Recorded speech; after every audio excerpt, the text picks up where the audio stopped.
Hoje, então, vamos estudar mais uma das parábolas, que é a parábola da grande ceia. O nosso método de estudo é que a gente tem um texto na revista.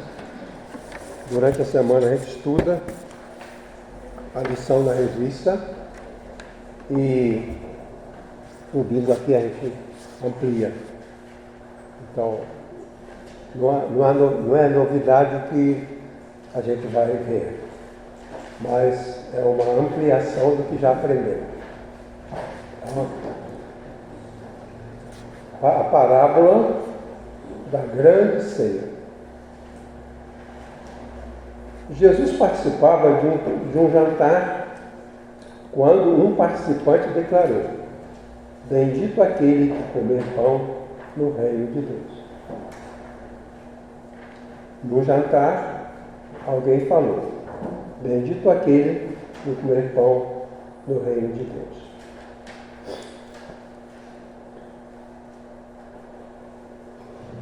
Jesus respondeu a essa declaração com a parábola da grande ceia. Essa parábola faz referência ao banquete messiânico anunciado pelo profeta Isaías. Agora, mais perto.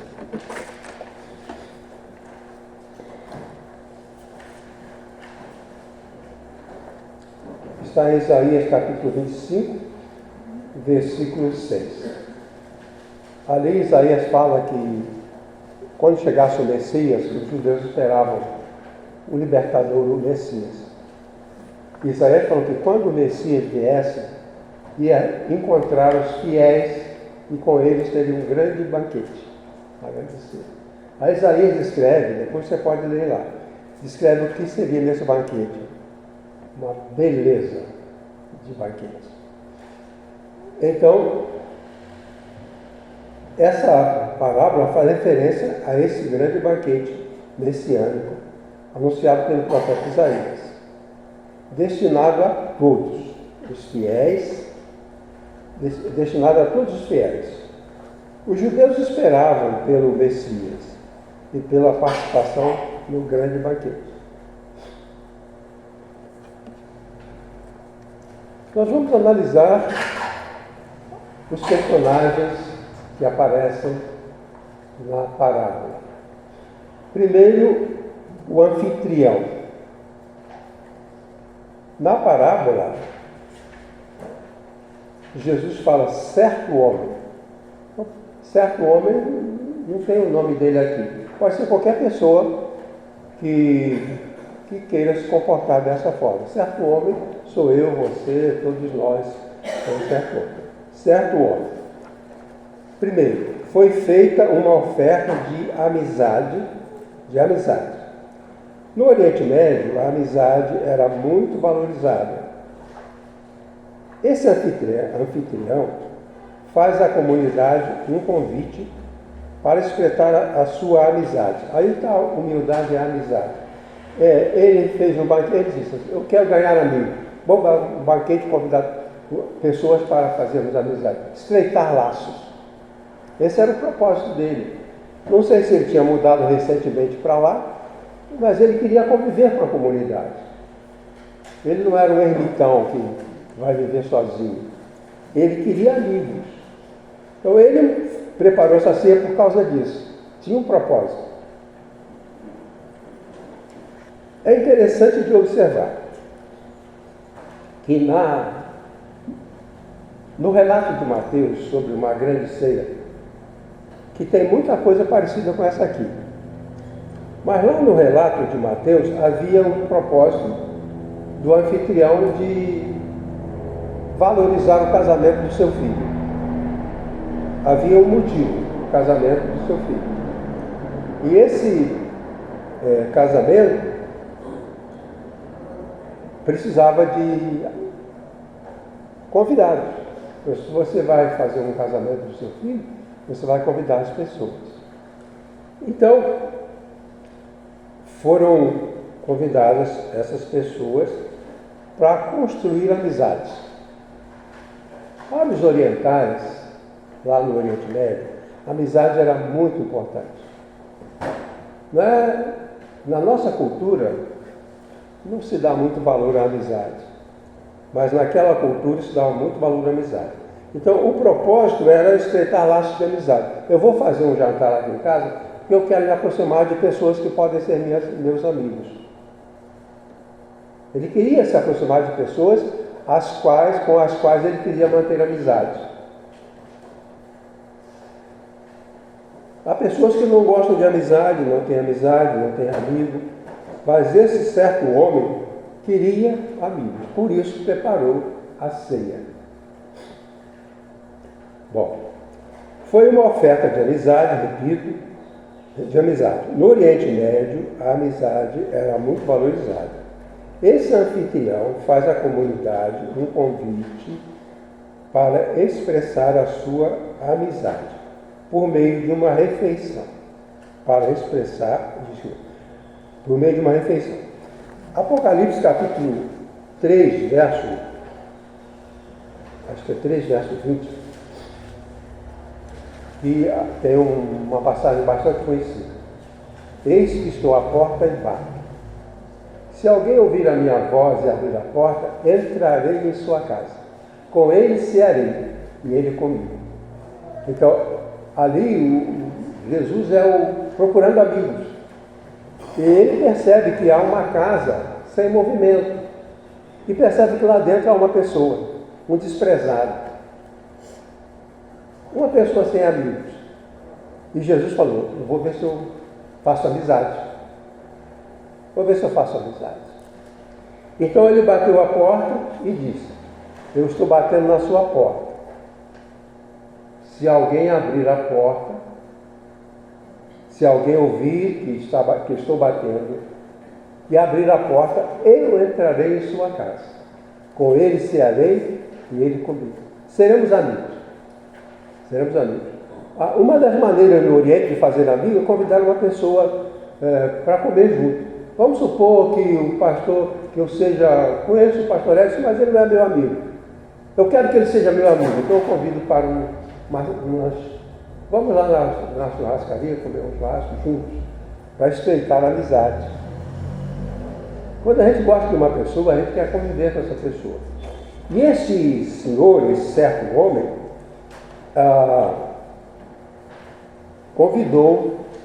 preparou um banquete, uma festa, para expressar sua amizade por meio de uma refeição. Ele queria ser amigo de toda a comunidade. Há lições muito importantes aqui, porque às vezes o marido não é amigo da esposa, o pai não é amigo do filho. Na igreja nós somos amigos uns dos outros. E aqui diz o seguinte, que para os orientais era fundamental ter amigos e era fundamental aceitar amizades.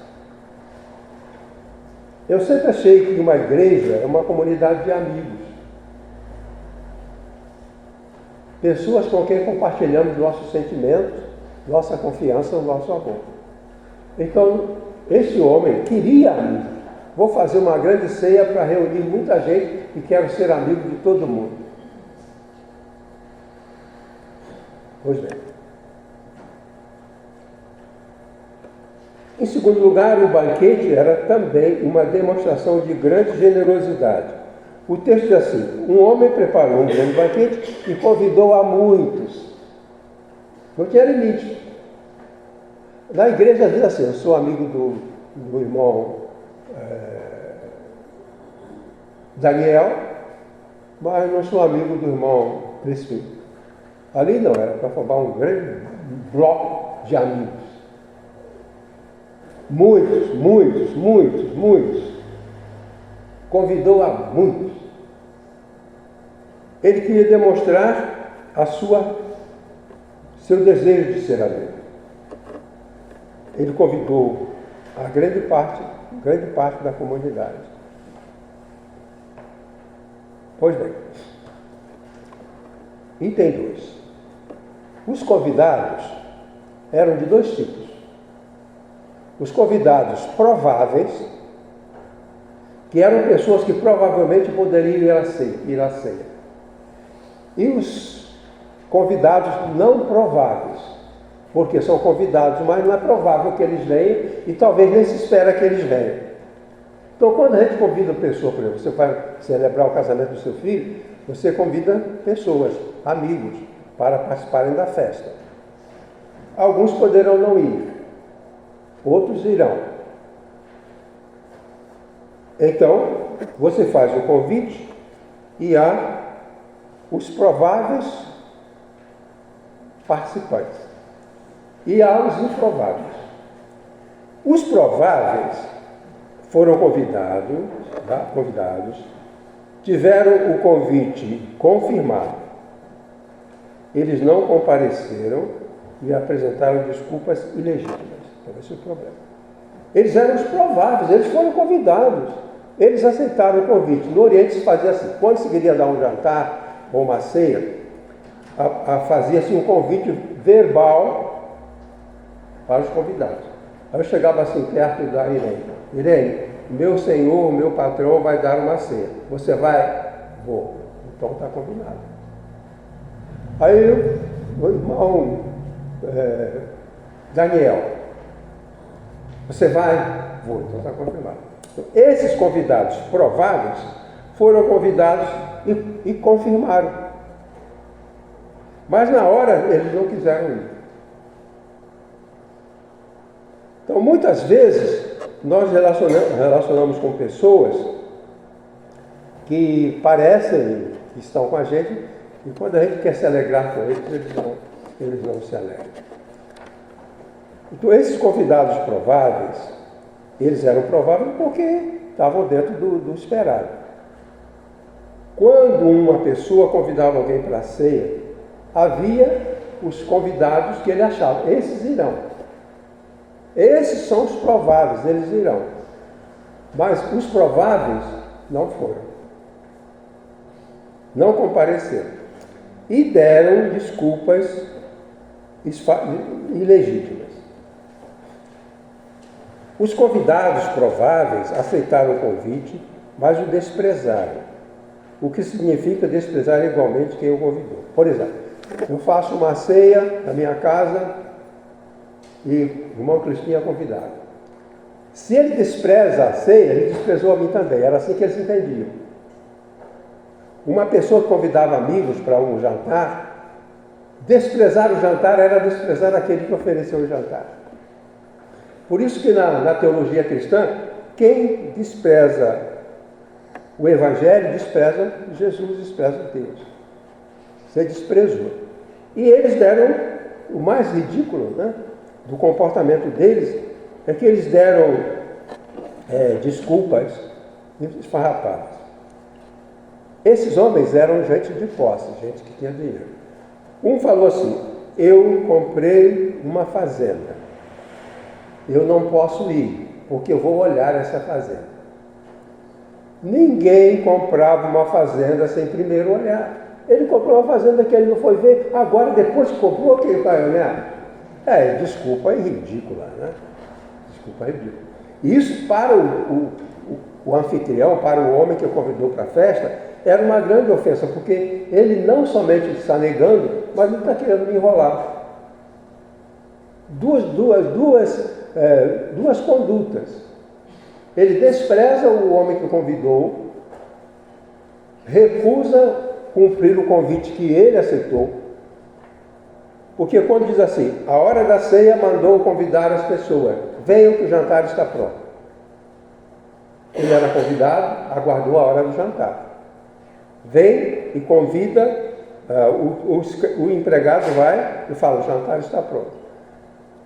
Mas eles, como eu disse, não queriam ir. O texto diz assim, não queriam ir. Às vezes a pessoa diz, eu não quero. Aqui na igreja havia um irmão, eu encarreguei de fazer um trabalho. E ele tinha que montar um grupo e fazer um trabalho com aquele grupo. Depois ele me procurou e falou assim, pastor, a gente não vai fazer não. Eu falei, não, por quê? Nós não queremos. Não querer. A gente não quer. Mas por quê? A gente não quer. Então, o problema é, eles não queriam ir. As desculpas eles deram, mas eles não queriam ir.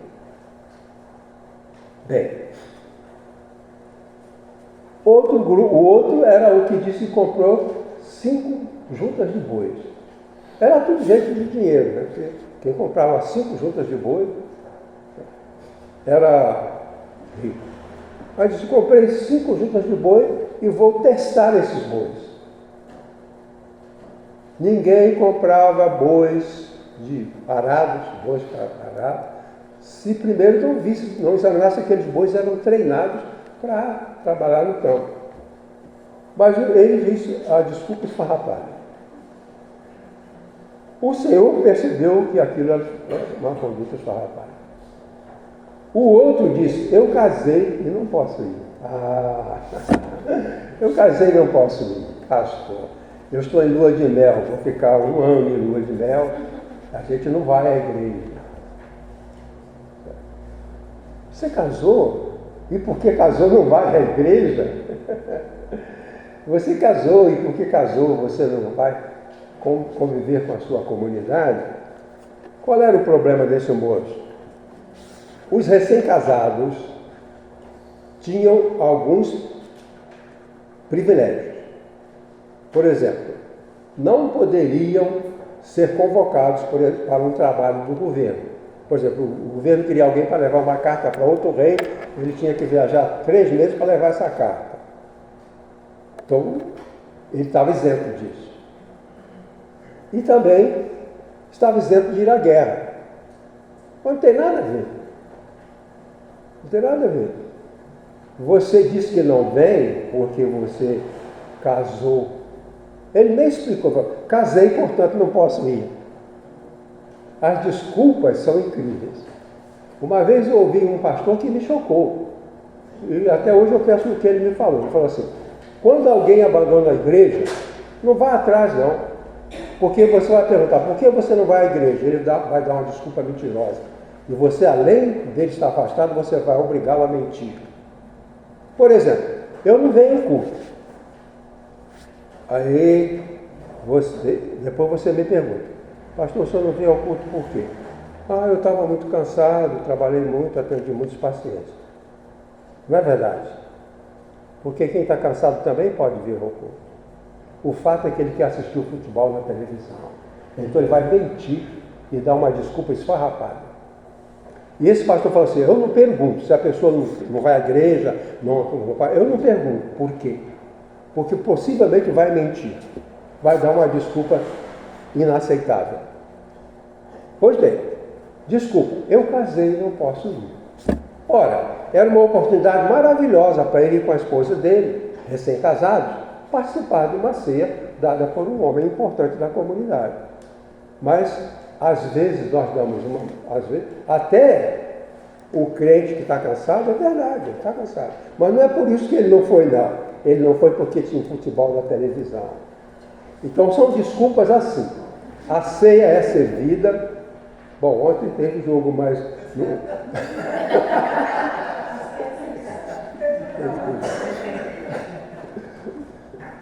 Tá muito legal. Eu estava torcendo pelo Flamengo, mas eu estava gostando mais do Palmeiras. Porque o Palmeiras é mais amoroso, né? Tem mais amor. Pois bem, eles deram desculpas. Aí o texto, sabe o que eu disse? Que o Senhor ficou com raiva, o Senhor ficou indignado. Porque ninguém vai ser passado de bobo, feito de bobo. Ninguém gosta. Eu faço você de bobo, você não gosta. E o Senhor ficou irado, estão fazendo de trouxa. Com essas desculpas, o texto diz, o Senhor ficou irado. Pois bem, então esses eram os convidados prováveis, e sendo prováveis não compareceram. É provável que a gente compareça. Isso é provável. Agora, se a gente não comparece, não cumpriu aquela probabilidade. Então, na concepção dos mestres judaicos, o banquete messiânico era vedado a certas pessoas. Deixa eu... Os judeus ensinavam, os professores judeus ensinavam, esse banquete messiânico é um encontro com Cristo na salvação. Esse é o banquete messiânico. E muitas pessoas,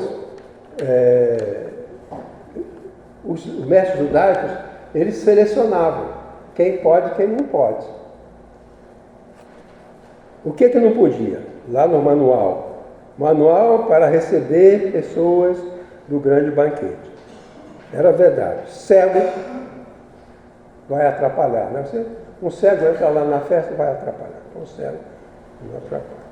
Aleijado vai dar trabalho para a gente colocar para dentro, depois lá para fora, empurrar a cadeira de rodas dele. Aí a gente não quer essas pessoas. Feridos, uma ferida ruim, né?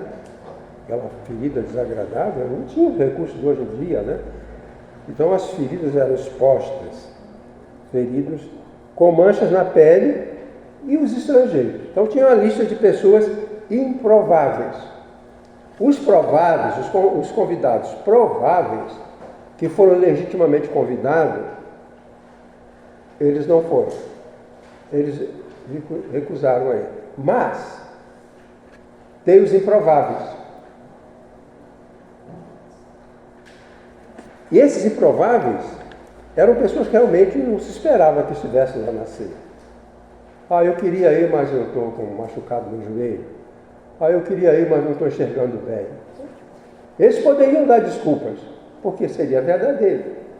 Porque eles não podiam ser assim.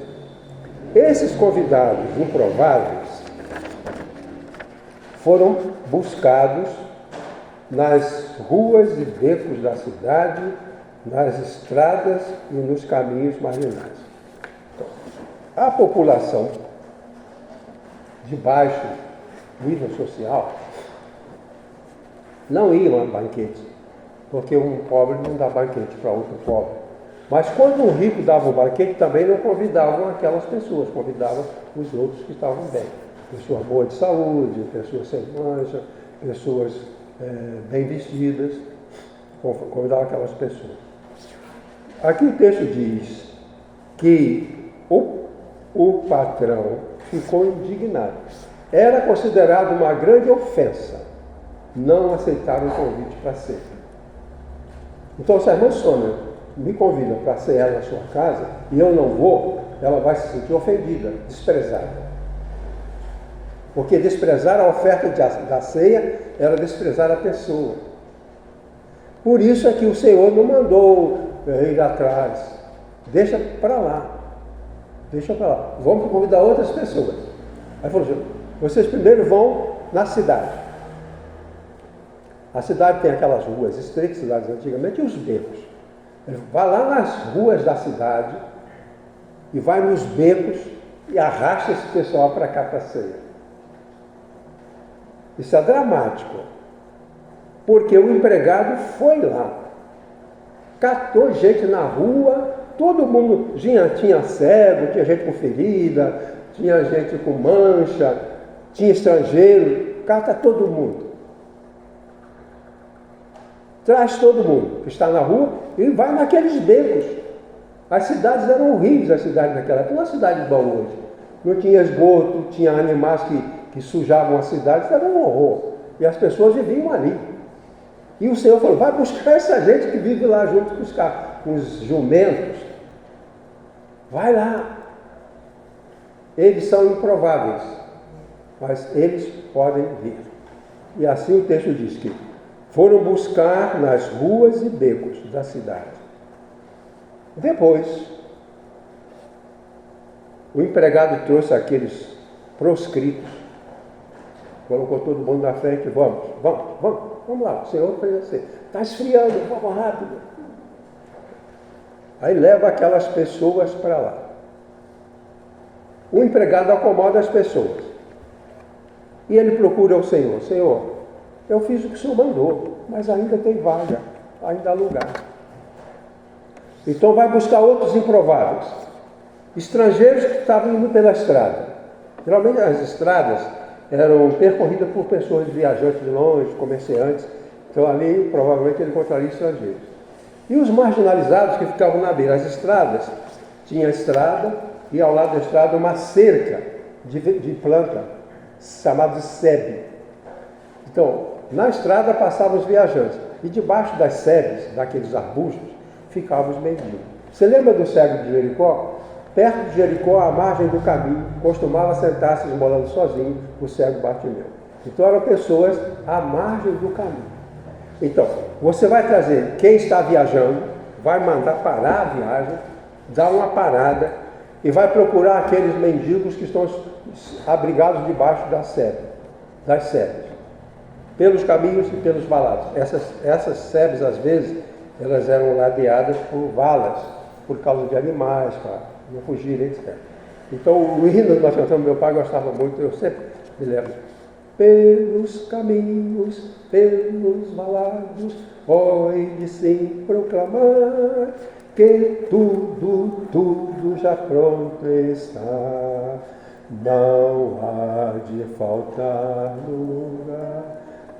Então, tem espaço. E o Senhor falou, então vai buscar mais gente. Mas, Senhor, já busquei todo mundo. Vai buscar na estrada, vai buscar na rua. Irmãos, esse é o apelo para levar o recado de Deus ao mundo. O apelo para levar o recado de Deus ao mundo. Eu fui pastor de uma igreja onde havia um moço que foi passar 2 anos fora estudando. Nesse período, nós resolvemos trazer as pessoas do cortiço. A igreja era meio elitizada, então certas pessoas não vinham. E nós começamos a trazer gente do cortiço. E esse irmão voltou da sua viagem e viu a reunião lá no salão, tinha um salão de festa, e me chamou. Pastor, essa não é a minha igreja. De onde vem essa gente? Oh, gente horrorosa, gente feia. Eu falei, pois é, irmãos, essa é a igreja, né? Está acolhendo gente da comunidade. Os irmãos se lembram de alguns, o Gama se lembra, alguns que nós trouxemos da comunidade, dos cortiços, porque a igreja depois oferecia um lanche. Convide pessoas para vir à igreja. Se ele disser, eu não vou para a igreja, eu não gosto da igreja, mas se tem lanche eu vou. Tá bom, vem lanche, faz o lanche. As pessoas dizem, ele vem à igreja só para comer, tá bom, venha só para comer, tá certo. Eu não quero saber de Jesus, não quero saber do Evangelho, mas estou com fome, eu vou lá e como, não tem problema. Esses improváveis não eram da comunidade dos santos, não eram gente boa, gente assim de elite. Mas o servo falou, Senhor, ainda tem lugar. Jesus falou, não, quero cheio, quero a casa cheia. Tem muito churrasco, vai dar para muita gente. Você volta lá, pega a gente na estrada. Ele trouxe aquelas pessoas na estrada e a casa foi servida. O servo convidador era um empregado de confiança, leal e disposto. Nós somos o servo convidador. A igreja é o servo convidador. O banquete é o banquete messiânico preparado por Deus por meio de Jesus. O servo convidador primeiro convidou as pessoas da elite. Quando foi falar para eles irem, não aceitei o convite, mas mudei de ideia porque eu comprei boi. E o outro que tinha casado, não veio. Essas pessoas, esse servo convidador, vai então, obedece. Eu fico pensando que devia ser desagradável para esse servo entrar na cidade. Ali tinha jumento, né? O jumento não vai no banheiro, né? Cavalo também. Uma vez eu estava numa cidade pequena, no interior, acho que em Minas Gerais, e tinha uma chamada cavalhada. Era um desfile de cavalos pela cidade para comemorar o aniversário do prefeito. Imagina, 80 cavalos andando pela cidade. Se fosse o Eurico Paraguaçu, mandava colocar fralda. E a cidade ficou um nojo. Então, esse tipo de coisa, esse tipo de comportamento que acontecia ali. Então, esse empregado era de confiança, leal, foi disposto. Não foi fácil, eu acho.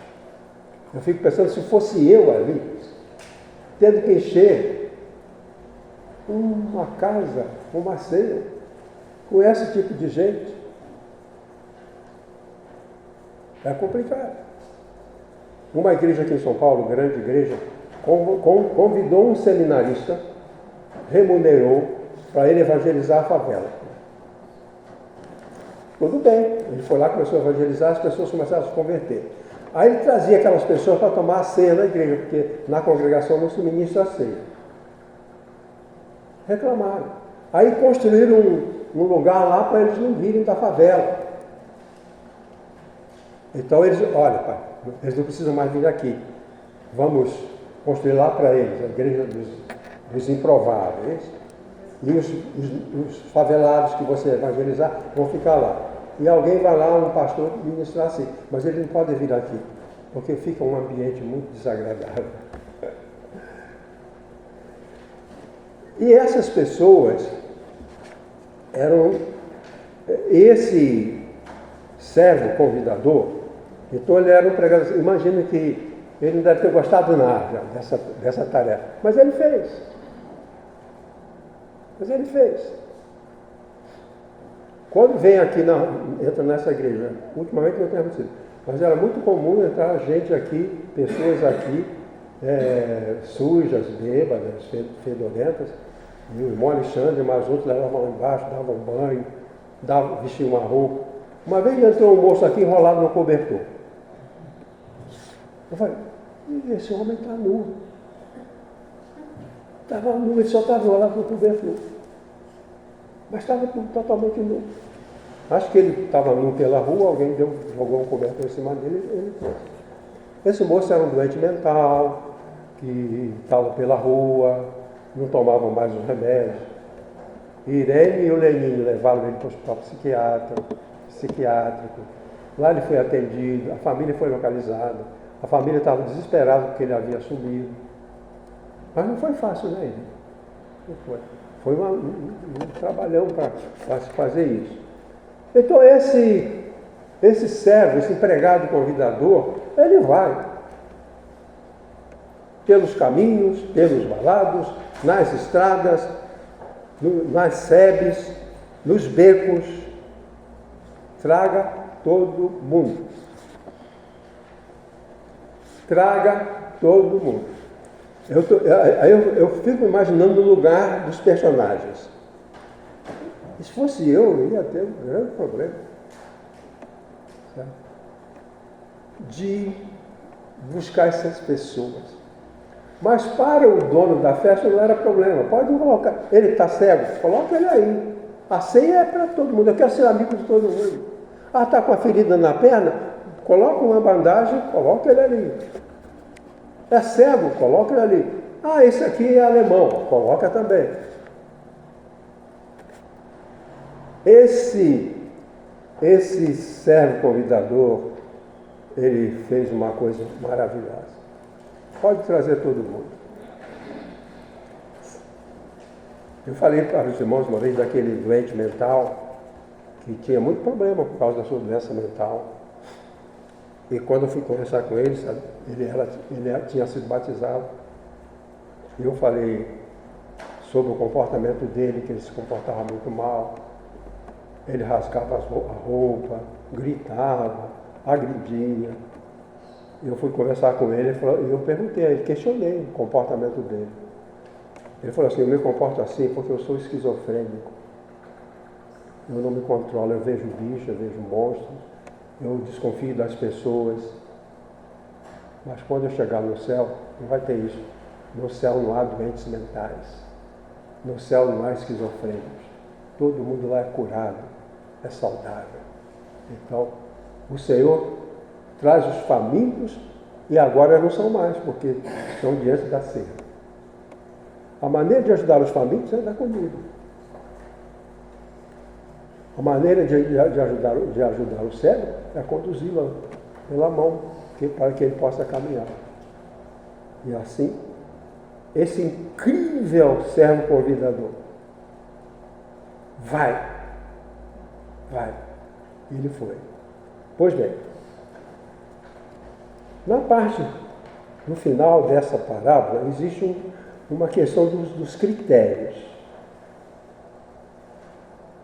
Quando o servo voltou com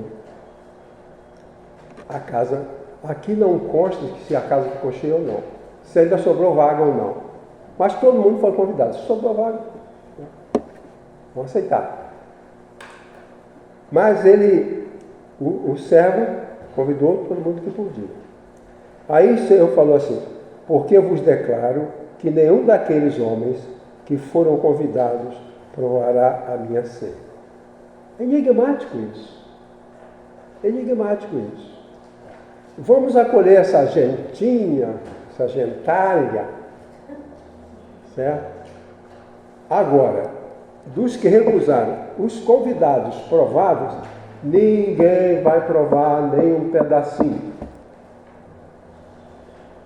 Ninguém vai provar nem um pedacinho. Como é que pode? Quando eu era adolescente, nós morávamos na região rural, no Itaguaí, lá no Rio. Itaguaí, de vez em quando, aparece nos noticiários, com alguma coisa que acontece lá, geralmente coisa ruim. É assalto, destruição, é um lugar cheio de milícias. Mas ali era um lugar bom, de bons sítios, né? Nós mesmos tínhamos um sítio maravilhoso. A gente vendia laranja, levava no caminhão. O caminhão vinha uma vez por semana, trazia um grupo de pessoas, colhiam as laranjas, colocavam no caminhão. E meu pai estava folgado financeiramente. Pois bem, havia tempo de eleição. Fique esperto, viu? Porque virá tempo de eleição. Fique esperto. O político mandou dar um churrasco para a população.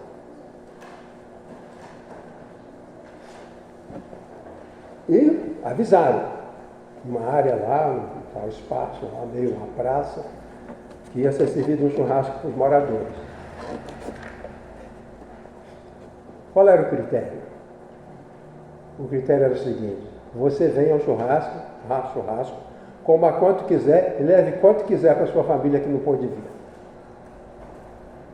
Então eu me lembro que eu fui e encontrava pessoas com aquela pedaço, era fogo de chão, né?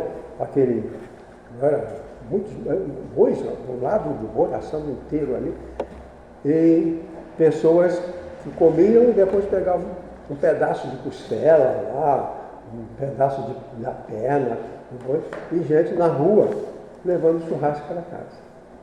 Por quê? Porque esse era o critério. Você come e leva. Agora aqui não.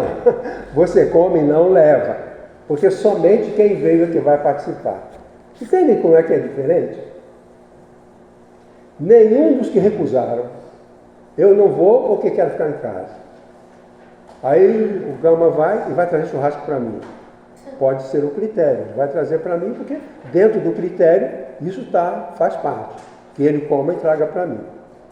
Agora, nesse grande banquete não dá para levar. Então, quem não compareceu e desprezou a ceia, não provará. Às vezes, irmãos, nós queremos os benefícios do Evangelho, mas ficamos distantes de onde esses benefícios podem vir. Às vezes nós queremos os benefícios de uma amizade, mas não cultivamos essa amizade. Quando eu estava no pronto-socorro, isso acontece com o Gama também. De tempo em tempo levava um alcoólatra. Foi pego na rua, embriagado, alcoolizado, levava para te atender. Nós fazíamos o atendimento médico e depois ia conversar com ele. Qual era a história dele? A história dele é a seguinte: um homem que tinha família preferiu ficar bebendo no bar a levar um filho para passear. Então, eu me lembro de uma vez eu quis levar um menino para para tomar um sorvete, que eu estava atendendo um menino, e à medida que ele ia evoluindo, eu dava alguma coisa para ele. Falei, você fez as lições, era um menino que não aprendia a ler. Então eu fui ensinando as lições para ele. Cada dia, e ele foi tão bem, o caderno dele vinha cheio de boas notas, que eu falei, hoje vamos fazer diferente. Nós vamos lá na padaria e você vai tomar sorvete. Ele olhou para mim, ficou parado, falou, eu não posso ir na padaria. Como? Por quê? Meu pai está lá bebendo com seus amigos. Esse pai que deixa o filho e vai beber com seus amigos, ele desprezou o filho. Um dia esse filho o desprezará. Sempre encontro uma pessoa na rua, um mendigo de rua, o que acaba fazendo? Minha família me colocou para fora de casa. Por quê? Porque ele não conquistou, ele não ganhou, ele desprezou. Homens que desprezam a esposa, desprezam os filhos e vão embora. Um dia eles estão pedindo socorro. Mas, aí depende dos critérios. Quando uma vez um moço na igreja falou assim para mim, pastor, vou me embora dessa igreja, o senhor não serve para ser meu pastor. Foi embora. Passado um tempo, um bom tempo, ele veio com a mãe dele doente, queria que eu cuidasse da mãe dele. Eu podia dizer para ele, você me desprezou, agora eu vou te desprezar, não vou cuidar da sua mãe. Mas não foi isso que eu fiz. Ele me desprezou, mas ainda assim eu vou cuidar da sua mãe. Mas no banquete não é assim. Não tem chance. Se você despreza o banquete, o dono do banquete vai desprezar você. Então, às vezes uma pessoa tem uma família boa e despreza essa família. Um dia essa família vai botar você para fora. Você não, alguém. Pessoas que abandonam a igreja. Depois a gente encontra aquela pessoa num estado lamentável. Abandonou. Então, nós humanos temos nossos critérios. O critério do Senhor aqui era esse. Eu vos declaro que nenhum daqueles homens que foram convidados e não compareceram provará da minha ceia. Ficou em casa, ficou em casa. Não vai ao churrasco, não vai provar. O churrasco é para ser comido lá. Assim, muitas bênçãos de Deus são só para desfrutadas aqui, na igreja. Senão não precisava de haver a igreja. Há certas alegrias, certa consolação, certa instrução que nós recebemos na igreja. Na igreja nós recebemos. Quando, durante boa parte da nossa vida, minha família está aqui, nós recebemos pessoas da nossa casa, né, Gão? Recebemos lá pessoas com doença mental, que ficaram lá em casa. Pessoas com pobreza. Ficou um sobrinho nosso para fazer o pré-vestibular e deu resultado, né, Gão? Os Douglas. Mas nós tínhamos critérios. O critério é o seguinte, qualquer pessoa que ficasse na casa, e alguns ficaram mais de um ano, o critério é o seguinte, aqui você não vai fumar, aqui você não vai beber, não vai falar palavrão. Tinha critérios. Então, critérios são critérios. Paciência. Se você não se enquadra, se a pessoa não se enquadra, paciência. Pois bem, o critério era o seguinte, quem vem, mesmo que seja um estrangeiro ou um aleijado, quem vem vai comer à vontade. Quem não vem, não vai provar.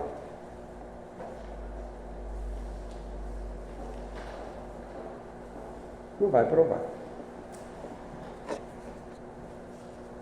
Pois bem, aquele que despreza, corre o risco de ser também desprezado. Você despreza. Desprezaram a ceia do Senhor. Pessoal, agora eu desprezo vocês. Não. Não vai comer nada, não vai provar nada, vocês estão fora. Vocês não são amigos porque me desprezaram. Um amigo não despreza o outro. Desprezaram, então não vão ter a minha amizade. A vida é assim. Pois bem, como é que eu concluo? Concluo com o seguinte. A salvação oferecida pelo Messias é simbolizada como a participação do banquete messiânico, no banquete messiânico. O banquete é oferecido por um Senhor bondoso, generoso e que quer ser amigo. Ele faz uma oferta de amizade, uma oferta generosa, com o único propósito de beneficiar o outro. Não havia interesse pessoal. Quer dizer, essa ceia não é por interesse dele, é visando o outro, que chegue, que venha para perto, que fique perto, venha para perto. Essa era a intenção dele. Eu posso realizar uma festa na minha casa para valorizar o casamento do meu filho. Então, as pessoas que virão por consideração a mim. Entendeu? Virão por consideração a mim. Mas, se as pessoas não me consideram, elas não vão. Então, há um motivo. A gente convida porque há um motivo, há um ganho. Para esse ano não havia ganho nenhum, só o afeto. Eles só queriam a amizade. O ganho era só esse, nada mais. Ele não era um político. Pois bem, então é o que estou dizendo. Vamos terminar.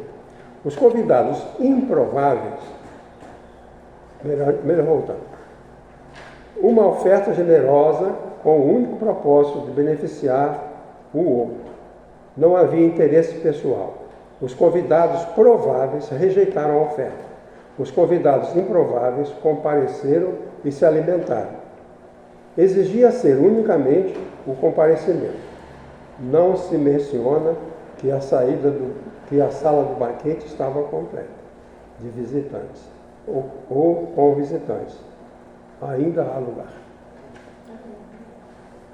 Ainda há lugar.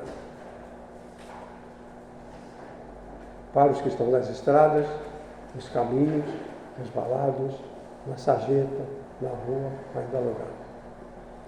Lá na igreja do Jardim Brasil tinha um homem que era uma bênção no culto. Ele decorava salmo, toda semana ele decorava um salmo. E o pastor chamava ele: qual é o salmo de hoje, irmão? O irmão ia lá e declamava o salmo. Aquele homem era um bêbado de rua, que andava por lá perturbando. Mas um dia ele foi convidado para a igreja e aceitou o evangelho. É um lugar para outra pessoa, é um lugar ocupado por outra pessoa. Então, não importa, todos sejam convidados. Exercício. Fale de sua experiência de salvação como participante do banquete messiânico.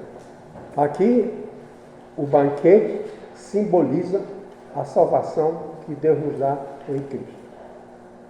Vamos falar sobre a nossa experiência com essa salvação em forma de banquete. A ceia do Senhor bondoso que quer ser nosso amigo. Okay? Deus te abençoe, querido.